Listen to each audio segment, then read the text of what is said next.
Life में success होना ये डिपेंड करता है कि आप कितना पेन झेल सकते हो। आपका जो दिमाग है वो दिमाग कितना पेन टॉलरेट कर सकता है, उस पर डिपेंड करता है आपकी सक्सेस। तो आज मैं आपको एक रियल स्टोरी बताने वाला हूं जिसका बहुत बड़ा इम्पैक्ट पड़ा मेरे लाइफ पे, और मैं आशा करता हूं कि इस स्टोरी से आपके ऊपर भी बहुत बड़ा इम्पैक्ट पड़ेगा। और मेरे ऊपर उस वक्त इसका सबसे बड़ा इम्पैक्ट पड़ा जब मैं अपने लाइफ में डाउन होते गया, सक्सेस नहीं मिल रही थी, परेशान हो गया था। तब ऐसा क्या हुआ कि मैं वहां से सक्सेस की तरफ आगे बढ़ा। आज मैं आपको एक रियल स्टोरी बताऊंगा। इस रियल स्टोरी को आप एंड तक सुनिएगा, बहुत कुछ सीखने को मिलेगा यहाँ से आपको। तो आज के वीडियो को स्टार्ट करने से पहले मैं एक बात बता दूं आपको कि आप लोग क्या सोचते हो। पहले हम लोग सोचते हैं कि अगर कोई सक्सेस है तो वो बहुत टैलेंटेड है, वो बहुत बड़ा चैंपियन है। ये जो चैंपियन वर्ड है, ये जो टैलेंटेड वर्ड है, ये सब हमारे स्टेट ऑफ माइंड का एक कैरेक्टर है जिसे हम बस सोचते हैं। ये और उससे ज्यादा कुछ नहीं है, क्योंकि इस चीज को हम लोग मन में बैठा लिए हैं। अगर ये चीज हम भी कर पाएंगे तो ये टैलेंटेड, ये चैंपियन, ये हमारे साथ भी जुड़ जाएगा, और जो सामने बैठे हुए बंदे हैं वो हमारे बारे में सोचेंगे। जो असली चैंपियन होते हैं, जो असली टैलेंटेड होते हैं, उनका स्टेट ऑफ माइंड कैसा होता है कि जब भी मैं गिरूंगा, मैं जितनी तेजी से गिरूंगा उतनी ही तेजी से मैं बाउंस करूंगा। अगर आप एक बॉल को अगर पटकोगे नीचे तो जितनी जोर से पटकोगे ना, वो उतना ही तेजी से बाउंस करेगा। तो अगर आप लाइफ में गिरते हो तो ये मत सोचो कि हम गिरे हैं। अगर हम गिरे हैं तो कोशिश करो उतनी ही तेजी से उठने का, क्योंकि न्यूटन का थर्ड लॉ बोलता है to every action there is an equal and opposite reaction. जितनी जोर से एक्शन होगा उतनी जोर से रिएक्शन होगा। तो यही चीज चैंपियंस के स्टेट ऑफ माइंड में रहता है। तो अब मैं आता हूं स्टोरी पे। तो जब मैं कॉलेज टाइम में था, जब मैं तैयारी कर रहा था, इंजीनियरिंग मेरी चल रही थी वहां पे, तो मैं ट्यूशन भी पढ़ाया करता था, क्योंकि मेरी फाइनेंशियल कंडीशन उस वक्त उतनी अच्छी नहीं थी। अभी भी उतनी अच्छी नहीं है, बट उस वक्त बहुत बुरी थी। अभी तो फिर भी हम लोग स्टेबल हो गए हैं अच्छी तरीके से। पहले का वक्त बहुत खराब चल रहा था। मैं कॉलेज करके आता, कॉलेज खत्म करके वहीं से वहीं मैं ट्यूशन पढ़ाने जाता। बहुत सारे ट्यूशन थे, आते आते रात को लेट हो जाती थी मुझे घर पे। तो इसी बीच में क्या करता था कि मैं एवरीडे न्यूज़पेपर, मुझे पढ़ने की आदत थी, मैं एवरीडे न्यूज़पेपर जरूर खरीदता था। तो मैं जो न्यूज़पेपर जहां से खरीदता था ना, वहां पे एक बंदा रोज पेपर बेचा करता था। वो लड़के को मैं देखता था रोज। तो ये आज की बात नहीं है, बहुत दिन से मैं उससे पेपर ले रहा था। तो जब भी मैं जाता वो देखता कुछ ना कुछ पढ़ रहा होता था। तो मैं सोचता था ये पढ़ता क्या है, स्कूल क्यों नहीं जाता, कॉलेज क्यों नहीं जाता, वहां जाके क्यों नहीं पढ़ता। बट उसकी रियलिटी क्या है वो तो मुझे पता ही नहीं थी। एक्चुअली कुछ दिन बाद क्या हुआ, जैसे 5-6 महीने बीत गए, उसके बाद मैं उस दुकान को बंद देखा। तो मेरे दिमाग में खटका कि दुकान क्यों बंद हुआ। इतने सालों से मैं वहां से पेपर ले रहा हूँ, कभी बंद नहीं हुआ, अचानक से बंद क्यों। चलो भाई, हो सकता है कुछ प्रॉब्लम हो। कल बंद, परसों बंद, उसके बाद भी बंद, ऐसे करके एक सप्ताह गुजर गए और वो दुकान बंद। मेरे दिमाग में ये बात खाई जा रही थी कि वो गए कहाँ पे। उनका नाम था नमन। हाँ, नमन सर कहना चाहूंगा। सर मैं किस लिए कह रहा हूँ आपको वीडियो के एंड में पता चल जाएगा। तो कुछ दिन बाद जब मैं वहां से गुजर रहा था तो मैं वहां पे एक औरत को खड़ा देखा।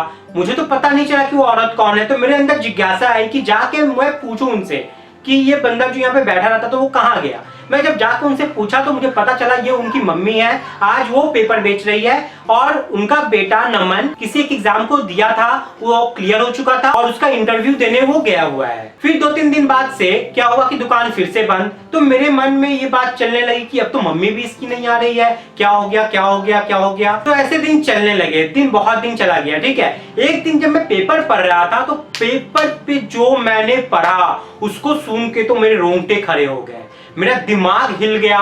क्योंकि उस चीज का, उस इंफॉर्मेशन का, उस न्यूज का जो इम्पैक्ट मेरे लाइफ पे पड़ा, तो मैं सोचने लगा कि मैं जो गरीबी से, मैं जो प्रॉब्लम से गुजर रहा हूं वो तो कुछ भी नहीं है, और हम लोग जहां पे है वो बहुत अच्छे तरीके से है। बात क्या हुआ, जब मैं वहां पे पढ़ा कि नमन नाम का लड़का जो कि पेपर बेचता था वो यूपीएससी में फलाना रैंक से टॉप किया है। सोच सकते हो, ये सोच के मेरे रोंगटे खड़े हो गए थे कि अरे यार, ये तो वही लड़का है जिससे मैं रोज पेपर खरीदता था और आज ये वहां चला गया है। मतलब ये कितना तकलीफ में रह के ये बंदा यहां से वहां गया। मेरे पास बहुत कुछ होते हुए भी मैं कुछ नहीं कर पा रहा हूं, ऐसा क्यों। ये चीज मुझे अंदर से एकदम झकझोर के रख दिया। तो यही मैं कहना चाहता हूं कि हम लोग के पास जो चीज रहता है उसको लेके हम लोग क्या करते हैं, शिकायत करते हैं कि मेरे पास वो नहीं है पिताजी, मेरे पास वो नहीं है पिताजी। लेकिन जिसके पास नहीं होने के बावजूद भी उसके पास जो सबसे ज्यादा है वो है विल पावर। वो विल पावर की बदौलत देखो वो कहां का बंदा कहां से कहां पहुंचा। और हम लोग के पास इतना कुछ होते हुए भी हम लोग बहाना ढूंढते हैं। बहाना ढूंढने में हम लोग एक्सपर्ट हैं, लेकिन उस बहाने को ओवरकम करके, उस बहाने को छुपा कर हम लोग कैसे सक्सेस होंगे, ये चीज पे हम लोग ध्यान नहीं देते। तो उस दिन मुझे समझ में आ गया कि अब नहीं, अब शिकायत नहीं करनी है कि मेरे पास क्या नहीं है। मेरे पास जो है उसी से मैं अपना एम्पायर बनाऊंगा। और आज मैं जहां पे हूं, मैं बहुत अच्छी जगह पे हूं, और आज जो भी हूं मैं बस उसी की बदौलत हूं। नमन सर के बदौलत पे ही हूं। उनका स्टोरी अगर मेरी लाइफ में वो नहीं होता तो आज मैं जहां पे हूं वहां पे शायद मैं नहीं होता। तो उनको बहुत बहुत थैंक्स बोलना चाहूंगा जहां भी सर आप हैं। तो मैं आप लोग को यही बोलना चाहूंगा कि फेलियर को टेस्ट करो। फेलियर को टेस्ट नहीं करोगे तो आपको समझ में नहीं आएगा कि सक्सेस का टेस्ट कैसा होता है।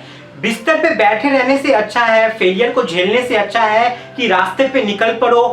दर्द होगा, टेंशन होगी, माइंड का हलवा बन जाएगा, लेकिन सक्सेस जब मिलेगा ना तो वही चीज आपको समझ में आएगा कि आज मैंने क्या गेन किया। तो बस मैं यही बोलना चाहता हूं, बस यही बोलना चाहता हूं कि लग पड़ो। ये मत देखो कि मुझे फेल हो जाऊंगा, ये मत देखो कि मैं फेल हो गया तो लोग क्या कहेंगे। लोग का तो काम ही है कहना।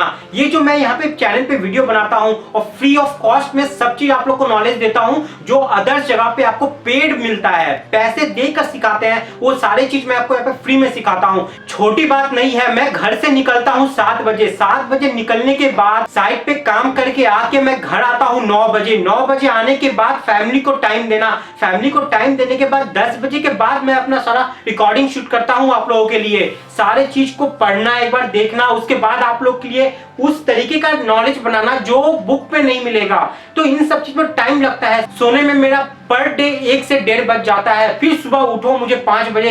एवरी डे का मेरा रूटीन बन चुका है। तो ये ऐसे ही नहीं होता है। इन शॉर्ट बोलूं तो सक्सेस चाहिए तो आपको मेहनत करना होगा, जागना होगा। सोते रहोगे तो सोते ही रह जाओगे, कुछ गेन नहीं कर पाओगे लाइफ में। तो मेहनत कीजिए। मैं आपको सिखाने वाला कोई नहीं होता हूं, क्योंकि आप लोग बहुत ज्यादा मुझसे जानते हो। मैं बस ये बोलना चाहता हूं कि हमारे पास अगर कोई कमियां हैं तो उस कमियों को बहाना मत बनाइए आपके फेलियर का। उसको ऐसे कन्वर्ट करो कि वो आपको ले जाए सक्सेस पे, जैसे नमन सर ले गए। तो आज का वीडियो कैसा लगा है जरूर बताइएगा, और अपने जूनियर्स के साथ इसको जरूर शेयर कीजिएगा, क्योंकि उन लोग को मोटिवेशन की बहुत ज्यादा जरूरत होती है। नमन सर से मुझे तो मोटिवेशन मिला, मैं उम्मीद करता हूं इस वीडियो से आप लोग को भी मोटिवेशन मिलेगा। तो आज के लिए इतना ही है। नेक्स्ट वीडियो फिर कुछ लेके आऊंगा। तब तक के लिए बाय, टाटा, जय हिंद। हमारे चैनल से जुड़ने के लिए सब्सक्राइब बटन को जरूर दबाएं, और आप चाहते हैं कि नोटिफिकेशन आपको रेगुलर मिलता रहे तो इस नोटिफिकेशन बेल को जरूर दबाइएगा। इससे जब भी मैं वीडियो डालूंगा सबसे पहले वो नोटिफिकेशन आपके पास चला जाएगा। मेरे प्लेलिस्ट में जाओगे तो प्लेलिस्ट में आप देखोगे बहुत सारा प्लेलिस्ट है। बीबीएस का हो गया, IAS बोर्ड लेक्चर का हो गया, क्वांटिटी एस्टिमेट, इंटरव्यू से related question, concrete technology, checklist हो गई सिविल की, कॉन्क्रीट वॉल्यूम, सर्वेइंग, ये सब पे बहुत सारी वीडियोस है। आप जाके इन सब वीडियोस को देख सकते हैं और इसका फायदा उठा सकते हैं, ताकि आपके इंटरव्यू में आपको बहुत सारी हेल्प हो। तो चलिए आज का वीडियो स्टार्ट करते हैं।